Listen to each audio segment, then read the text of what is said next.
भास्कर जाधव यांच्या नाराजीची दखल पक्षप्रमुख उद्धव ठाकरे यांनी घेतली आहे. आता भास्करराव जाधव आणि पक्षप्रमुखांचं नियमित बोलणं होत असतं. त्यांनी एखादा शब्द बोलणं, आता त्यांच्याकडे तुम्ही लक्ष ठेवता नेहमी त्यांनी बोललं म्हणजे नाराजी असं तुमचं मत आहे. परंतु मला असं वाटतं नियमित समन्वय संपर्क पक्षप्रमुखांचा सगळ्या नेत्यांचा असतो. ते आज नव्हते, त्यांनी व्हिडिओ कॉलद्वारे बैठकीशी बोल कारण काल वेळेवर सगळी बैठक ठरली तेव्हा ते इथं पोहोचू शकतात. रामदास कदम बोलतात की जर एकनाथ शिंदेवरती तुम्ही जर बोललात तर मातोश्रीमध्ये आम्ही असे अनेक दिवस काढलेले आहेत, आम्ही काढायला सुरुवात केलं तर अवघड होतं.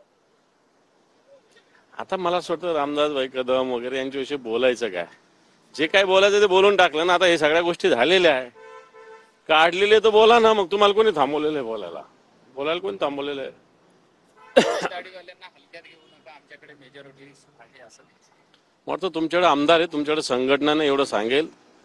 जे शिवसेना प्रमुखाची संघटना आहे ती मान्य उद्धवजी ठाकरे साहेबांकडे आहे. तुमच्याकडं खरेदी विक्री व्यवहारातून आलेली मंडळी आहेत असं मी म्हणेल, जबाबदारीनं बोलेल मी. साहेब, एका बाजूला पक्ष सगळा खडतर काळातून चालला आहे.